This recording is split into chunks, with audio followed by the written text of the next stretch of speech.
Yang pertama dipersilakan Yang Berbahagia Profesor Dato' Dr. Zakaria Kasa dari Universiti Pendidikan Sultan Idris. Panel yang kedua Yang Berbahagia Profesor Dato' Dr. Abdul Rahman Aziz dari Universiti Utara Malaysia. Yang Berbahagia Profesor Dr. Rosman Mat Yusof, Universiti Tun Musin On Malaysia. Dan panel yang keempat Yang Berbahagia Profesor Dr. Ahsan Ali Gulam Hassan, Jabatan Pengajian Tinggi Kementerian Pendidikan Malaysia. Dan tanpa melengahkan masa, saya serahkan mikrofon ini, majlis ini kepada pemudacara yang berbahagia, Profesor Dr. Mansur Muhammad Noor dari Universiti Kebangsaan Malaysia. Silakan, Prof. We're talking about this matters. Puan pada kerja asing dari aspek pendidikan, prakarya, sosial budaya, programan, pemulihan kemahiran kerja, Rosman, dan mobiliti pekerjaan oleh Aslan. Sebelum saya jemput mereka untuk bentang, saya nak cerita sikit. Sebenarnya setiap kita ni semua ingin kita bebas untuk memilih tumbuh farah. Ini yang berlaku guna penjarahan. Kerana setiap kita ni nak memastikan kehidupan kita meningkat. Ilmu farah. Kalau duduk sepatu buat miskin, buat apa lagi semua farah. Dan juga kita perhati kita buat pilihan. Kita sendiri buat pilihan. Kajian suruh pergi ke tak suruh pergi pun kita buat pilihan kan. Dan often apa yang berlaku bila dia bergerak dia tak balik walaupun ni asalnya nak pergi cari rezeki, nak cari ekonomi. Sering kalinya kebanyakannya kalau boleh nak duduk situ lah kan. So this is persoalan yang kita kena fikir. Tapi persoalan dia wujud tak risiko dengan kepelbagaian budaya kerja asing ini kan. Negara kita perhati macam negara kita dah kepelbagaian, pelbagai etnik, budaya semua kan. Jadi adakah dengan kedengaran mereka ni akan menyebabkan sebenarnya risiko lebih banyak daripada manfaat. Ini benar-benar perlu kita fikir. Dan kita perhati selalunya kalau sebuah negara tu dia membenarkan penyesuaian yang rendah, penyesuaian kepada budaya setempat yang rendah, selalunya lama datang sana. Tapi kalau kita katakan tuan kamu kena bercakap bahasa ni, budaya ni, agama ni tak ramai.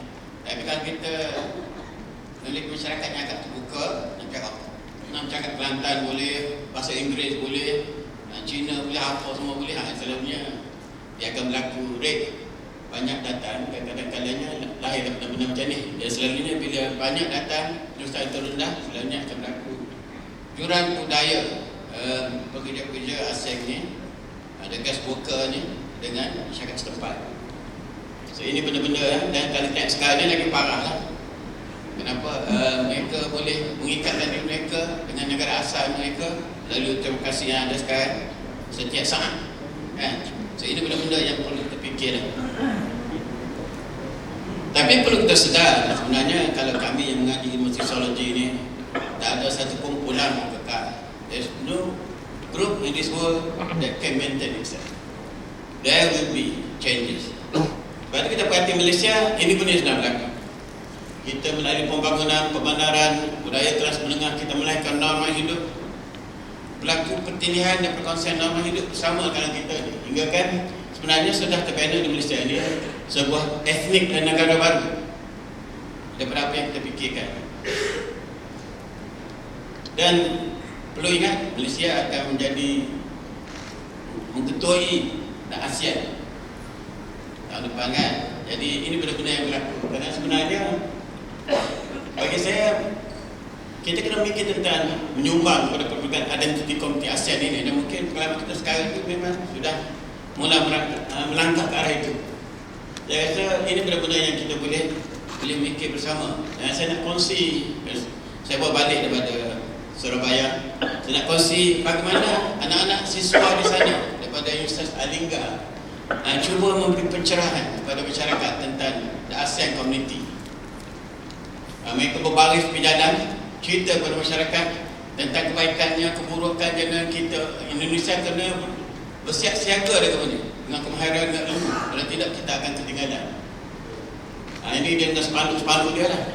Ini di depan pejabat governor di Surabaya. Dia mula dengan tokoh hero kat saya, dekat banyak tokoh hero kan. Dari situ keluar nyanyi lagu negara kan, Malaysia Raya kan.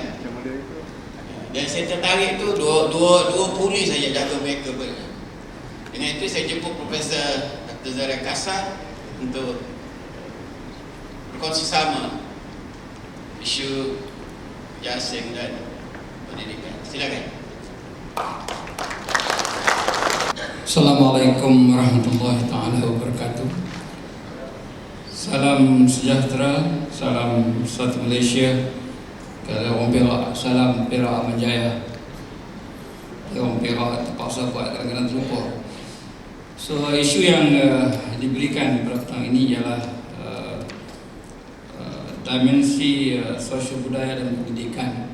Sebabkan saya memimpin sebuah universiti pendidikan, saya rasa sebab itu diberikan tugas saya untuk bincangkan tentang aspek pendidikan, dan juga sebagai ketua kluster pendidikan dan pembangunan modal insan.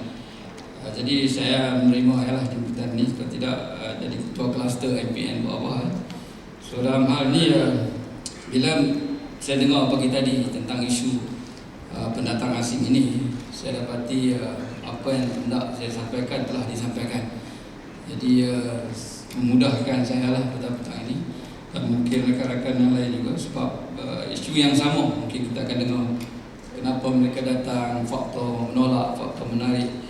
Jadi dalam hal ini taklah saya akan sentuhkan aspek berkenaan. Tapi saya akan berkatakan lagi sekali, mungkin telah disebut pagi tadi, iaitu kebergantungan Malaysia terhadap pekerja asing amat tinggi, terutama dalam sektor perkhidmatan, pembinaan, perladangan dan pembuatan. Jadi dalam hal ini kita dah lihat tadi jumlah mana yang dikatakan oleh ucap pertama tadi oleh yang bahagia Profesor Dr. Azizah Kasim, dan saya rasa apa yang disampaikan itu memberi satu gambaran keperluan kita terhadap pekerja asing untuk memastikan ekonomi negara kita terus ke hadapan. Terutama dalam konteks pendatang asing bagi pendidikan, di mana juga yang telah dikatakan tadi, iaitu kita lihat dari segi pelajar IPT memang banyak, dan target kerajaan pada tahun 2020 ialah 200,000, dan sekarang kita dalam 100,000 lebih pelajar IPT, dan telah menjadi satu KPI kepada Yang Amat Berhormat Timbalan Perdana Menteri selaku Menteri Pendidikan, dan ini telah diminta semua IPTA terutamanya untuk memenuhi KPI Yang Amat Berhormat Perdana Menteri. Dan kita tahu bahawa majoriti pelajar IPT ini adalah mereka yang sedang mengikuti pengajian di institusi pengajian swasta, tinggi swasta, dan bagi IPTA cuma universiti yang besar-besar lah mempunyai ramai pelajar. Dalam kes UPSI, kami diminta pada tahun ini 600 pelajar, tak ramai, cuma kami capai lebih kurang 300, dan pada tahun hadapan dikekalkan sebab tak capai 600 pelajar juga, dan kita akan berusaha untuk dapat 1000 pelajar. Jadi ini merupakan satu agenda yang telah ditetapkan kepada kami. Bukan saja UPSI, malah universiti lain pun mempunyai KPI masing-masing untuk dipenuhi dalam pengambilan pelajar antarabangsa ini. Jadi dalam bidang pendidikan kita banyak fokus kepada pelajar serantau ataupun pelajar di kawasan ini. Kalau kita nak lihat mereka daripada Amerika, daripada negara-negara Eropah, negara-negara maju, agak sukar sebab mereka mempunyai sistem pendidikan dan institusi pendidikan tinggi yang lebih baik, lebih canggih dalam konteks menyediakan bakal-bakal guru mereka. Begitu juga dengan di Indonesia, mereka lebih suka menghantar pelajar ke universiti-universiti ternama di negara mereka, di sebalik menghantar ke kawasan di Malaysia ataupun di kawasan ini. Jadi dalam hal ini mereka pun seperti juga di Malaysia bila kita nak hantar pelajar kita keluar negara, hanya universiti top 200 universiti saja yang dibenarkan. Jadi Indonesia pun reciprocal, nak hantar ke sini pun top 200. Jadi ini based on QS ranking ataupun Times ranking. Jadi dalam hal ni memang sukatlah kalau UPSM semuanya tidak termasuk lagi dalam Times ranking dan kita berusaha untuk QS. Jadi dalam mereka tak berminat lah untuk menghantar ke UPSM. Sebab tu kita terpaksa cari pelajar daripada Selatan Thai dan juga China untuk masuki di UPSM. Dan bagi bidang pendidikan, bagi bidang lain, kejuruteraan, perubatan dan sebagainya, mereka mungkin memilih universiti yang menawarkan program berkenaan sama ada di IPTS ataupun di IPTA. Dan apa yang saya nak sebut di sini dari apa yang telah dibentangkan kita nampak tadi, pelajar IPT, suaka politik, expatriate dan pihak permanent resident dan pekerja asing ini merupakan kumpulan yang dikatakan masuki negara ini. Tapi yang 1, 2, 3 yang di atas, 4 yang di atas itu tidak bermasalah dari segi memberi pendidikan dalam kepada anak-anak mereka di negara ini. Cuma yang bermasalah pekerja asing yang tak sah ni, yang illegal ni. Ini problem yang kita hadapi sekarang. Macam mana kita nak buat? Dan kita tahu bahawa kebanyakan mereka yang masuk itu bekerja di dalam pekerjaan yang tak diminati oleh rakyat Malaysia, dan juga disebabkan oleh faktor menarik dan menolak seperti mana dibincangkan pada pagi tadi. Dan yang tak sah kalau kita lihat lebih kurang 2 juta, ini yang problemnya. Dan sumbangan mereka pun penting, terutama sekali dalam pembinaan dan perladangan seperti yang dikatakan. Dan kebanyakan bapa mereka ini berpendidikan rendah ataupun tidak mempunyai pendidikan. Dan anak mereka terbiar. Dan ini yang kita rasa macam mana kita nak boleh tolong kepada mereka ini. Dan seperti mana yang dikatakan, pendatang asing tidak seharusnya dibenarkan masuk ke negara ini dan keluar sesuka hati, memandangkan undang-undang negara mesti dihormati. Jadi bila saya bincang dengan pihak immigration, macam mana ni, boleh tak kita memberi pendidikan kepada anak-anak yang datang tanpa izin ni? Dia kata mereka dah masuk, melanggar undang-undang kita, jadi kita tangkap. Jadi dalam hal ni, mana peluang untuk mereka itu agak terbatas. Kecuali apabila kita bercakap tentang human right ataupun faktor-faktor kemanusiaan. Ini pun mereka kata nak faktor kemanusiaan, apalagi kalau dah masuk salah dan melanggar undang-undang negara kita. Kita mempunyai hak atas negara ini. Mana negara pun akan memberi treatment yang sama. Dalam ini kita kena tengok. Dari segi penguatkuasaan, kalau kita lihat ni satu perkataan akhbar, dan kita dapati bahawa penguatkuasa pun hadapan masalah dari segi kekurangan bagi tangan dengan jumlah yang begitu besar. Jadi dalam hal ini pun satu isu lah, kenapa mereka tidak pergi ke Sabah untuk menangkap mereka yang bekerja di estate-estate ataupun di ladang-ladang berkenaan dan mengambil tindakan sebagainya. Di Sabah is quite beza sikit lah dengan Semenanjung. Sebab apa, isu pendatang ini bila melibatkan Filipina yang selama ini pun menuntut hak ke atas Sabah, itu pun satu isu. Dan sukar untuk mereka nak menghantar kembali dengan kos yang tinggi dan sebagainya. Kalau nak tangkap boleh tangkap, tapi lepas tu nak hantar balik kena kos lagi. Dan ini pun kalau kita simpan pun menggunakan kos yang tinggi juga. Jadi dalam hal ini kita kena lihatlah isu yang berkaitan dengan perkara ini.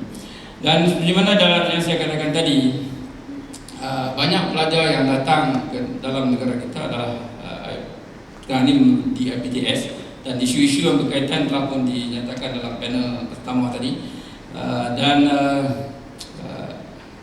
kita sebenarnya cuba untuk mendapat pendapatan untuk IPT lah. Kalau IPT, terutama sekali IPTS, kalau tidak ada pelajar daripada luar ini mungkin tutup kedai.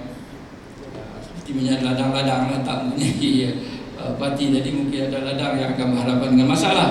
Begitu juga dengan institusi pendidikan, terutama kali IPTS, jika tidak mempunyai pelajar terutama sekali daripada luar negara, akan berhadapan dengan masalah. Sebab apa? Pelajar dalam negara kebanyakan memilih IPTA Dan kita tahu bahawa kita mempunyai 20 IPTA dan sekarang ini kita mempunyai 38 IPTS. Jadi jumlah yang begitu besar. Jadi kalau kita tak beri layanan kepada pelajar daripada luar untuk datang belajar di sini, saya katakan tadi kemungkinan besar ada IPTS yang akan gulung tikar. Dan begitu juga dengan yang lain, saya rasa tak ada masalah. Sebab hal itu disrupt dalam pendidikan negara. Tapi satu yang untuk expatriate, dia lebih suka kalau pelajar anak-anak mereka itu dihantar ke sekolah antarabangsa. Dan sekarang ini international school dah banyak tumbuh seperti cendawan. Dulu tak dibenarkan, tapi sekarang dibenarkan. Jadi dalam hal ini pun boleh menggalakkan mereka untuk datang ke negara kita.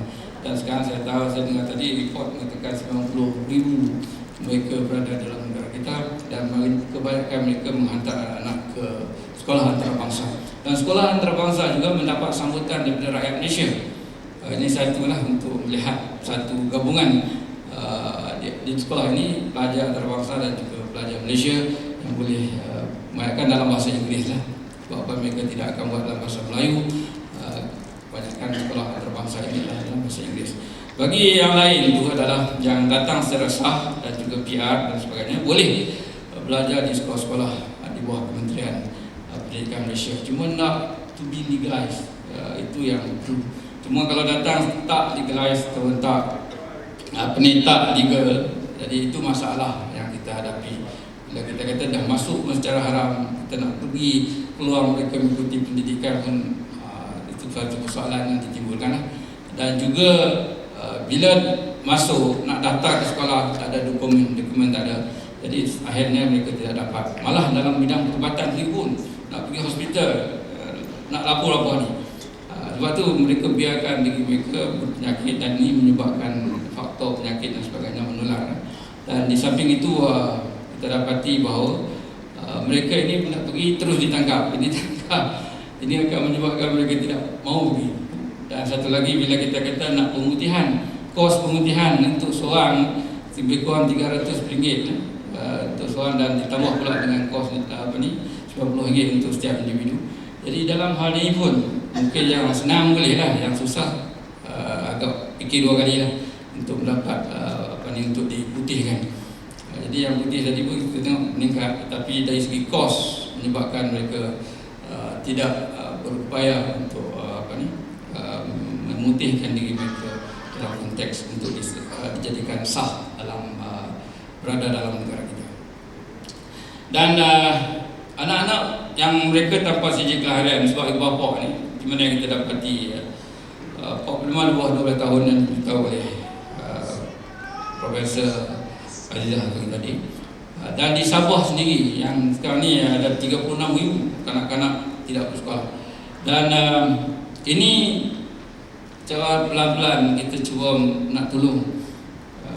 Tapi masih kita bila tanya pada immigration memang tak dibenarkan, memang tak boleh sebab mereka ini illegal. Dan jadi Kerajaan Indonesia berunding dengan pihak UPSI, boleh tak UPSI train our teachers? Dia akan hantar cikgu dia lebih kurang berapa ribu cikgu yang akan ditrain, kemudian dia akan push ke Sabah untuk mengajar anak-anak. Mereka fikirkan juga sebab kalau anak-anak ini tidak bersekolah dan tidak berpendidikan, akhirnya bila mereka kembali ke tanah air ataupun mereka dihantar pulang, mereka ini merupakan orang yang tidak berpendidikan dan akan menukarkan ataupun menyebabkan sekolah ataupun keadaan masyarakat mereka yang tidak berpendidikan. Dalam konteks ini mereka minta tolong, tapi pihak kerajaan belum kata apa lagi. Dan kita sedang berunding dengan pihak kerajaan kita. Kalau kerajaan kata yes, we will go ahead. Tapi kalau kerajaan kata no, kita terpaksa batalkan sehingga kerajaan kata yes. Jumlah yang akan dihantar untuk kita train ramai, memang ramai. Sebab 36,000 pelajar di Sabah tidak bersekolah. Dan saya harap ini saya tahulah kita pun cara jadi kalau nak cara betul-betul memang salah, memang mereka ni salah. Dan kesalahan itu dihukum sembah ke anak keturunannya. Ini satu perkara yang perlu kita fikir. Keturunan dia sekali, anak-anak dia, dicucu cicit dia kalau tidak diselesaikan masalah ini. Dan ini menyebabkan mungkin kalau mereka berada di negara kita pun, orang yang tak berpendidikan jugalah yang akan menyumbang kepada faktor ekonomi negara. Tapi kalau mereka balik pun akan menyusahkan kerajaan mereka dalam konteks pekerja yang tidak berpendidikan, mungkin tidak berkemahiran, ikut ibu bapa mereka sebagai pengusaha ladang ataupun berusaha dalam pekerja ladang. Jadi dalam hal ini persoalannya, adakah kita sanggup melihat anak-anak ini tidak bersekolah atas sebab kesalahan ibu bapa mereka? Ini orang kata tak agama pun kalau budak-budak lahir dalam suci bersih dan kita sendiri yang akan mencorakkannya, dan kalau kita tak bantu mereka ini, mereka akan terus kekal seperti mana yang ibu bapa mereka sekarang ini. Jadi dalam hal ini kita akan cuba, tapi bergantung pada kerajaan sama ada mahu atau tidak. Kalau kata yes, jawapan kita akan sediakan, sebab sekolah akan didirikan oleh kerajaan mereka sendiri, dan kita cuma bantu dari segi mengiktiraf guru-guru yang akan mengajar di sekolah pembinaan. Guru-guru ini kebanyakan dah ditrain, dilatih di universiti-universiti di Indonesia. Cuma bila nak masuk Malaysia, kita celup sikit. Macam kita belajar doktor lah, doktor perubatan duduk di India, hantar pergi ke London, balik naik dah jadi doktor lah. Jadi dalam hal ini kita celup melalui UPSI, kita push ke sana. Tapi kalau nak buat tanpa persetujuan kerajaan, maka UPSI pun akan melakukan kesalahan lah. Sebab itu kita berjaga-jaga dalam konteks ini. Jadi peguam negara, saya balik pada dalam konteks tadi lah. Peguam negara kata yes, no, we have to abide to our law. Tapi pada ketiga yang sama, dia mengingatkan semua pihak agar menghormati hak pendatang, sama ada yang sah ataupun tanpa izin, dan tidak menganiaya mereka. Jadi dalam keras ada juga kelembutan yang perlu kita boleh fikirkanlah, sebab apa ini manusia, is a human being yang perlu kita berikan pendidikan kepada mereka. Dan di mana yang disebut bagi tadi saya dengar, iaitu refugee policy is a human right issue, not a law and order one. So ini yang saya katakan boleh tidak. Kalau kita ada undang-undang tak apalah, tapi undang-undang kita ada batasnya. Dan begitu juga kebanyakan bercakap tentang human right issue dalam konteks pendatangan asing ini. Dah bagi dah, tak apalah. Jadi satu kajian menyeluruh berkaitan pendidikan kanak-kanak tanpa dokumen pengenalan diri Malaysia, kalau kita tanya KPM, sedang dijalankan. Ini tahun 2009, 2009. Bila ditanya pada ketika itu oleh pihak pembangkang dalam Dewan Rakyat. Jadi ini jawabnya sedang dijalankan. Saya tak tahu keputusan hari ini macam mana, sebab saya tak dapat info on this. Namun pada masa ini kata mereka, kanak-kanak tersebut mendapat pendidikan yang disediakan oleh pihak NGO dan sukarelawan daripada kaum pendatang dengan kerjasama UNHCR. Jadi pihak pendatang sendiri yang sediakan sekolah, dan mereka menyediakan guru sendiri mendidik anak-anak mereka. Jadi dalam hal ini pendidikan berlaku dalam konteks yang dinyatakan ini. Dan agensi kerajaan juga menyediakan pendidikan seperti yang dilakukan oleh pasukan petugas khas Persekutuan, terutama sekali di Sabah dan Labuan, dan Majlis Keselamatan Negara bagi kanak-kanak tanpa dokumen di Sabah dan Sarawak dan Labuan. Jadi ada, cuma bila kita sebut macam ni, timbul pula soalan yang ditimbulkan oleh pihak pembangkang. Kalau dah ini, mana kerajaan mengesahkan orang yang datang tanpa izin? Ini yang paling kepala tu. Dalam konteks yang sama kita nak bantu, tapi dalam konteks yang sama orang kata, itu orang yang salah. Kenapa bantu orang yang dah salah? Jadi ini yang kita perlu uraikan dan mungkin kita perlu bincangkan.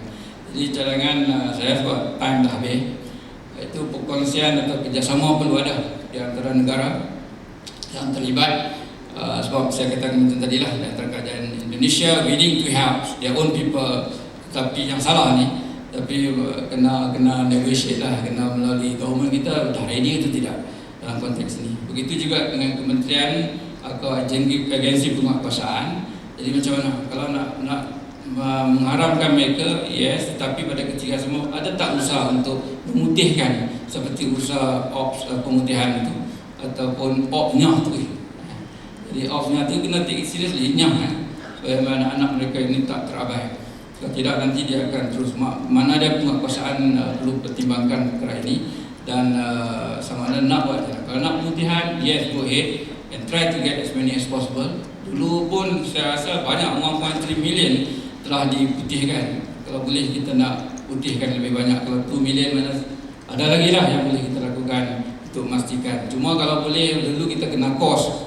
Mungkin sekarang kos tu dikurangkan ke atau dijadakan untuk kita memutihkan mereka, sebab kita tahu sumbangan mereka kepada negara dari segi peladangan, pekerja peladangan yang tidak mahu diambil oleh rakyat Malaysia sendiri.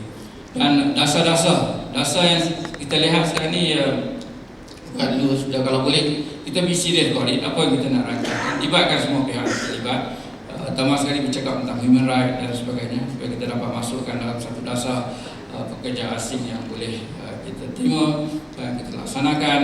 Dan yang pentingnya ialah bukan saja pada mereka yang bekerja, ibu bapa, tapi juga kepada anak-anak mereka yang perlu kita lihat adakah kita nak biarkan begitu saja tanpa memikirkan tentang sifat kemanusiaan ini, ataupun kita nak halau mereka balik dan biar mereka menerima pendidikan di negara masing-masing. Jadi sekian setakat itu sumbangan saya. Sekian wabillahi taufiq wa hidayah. Wassalamualaikum warahmatullahi taala wabarakatuh.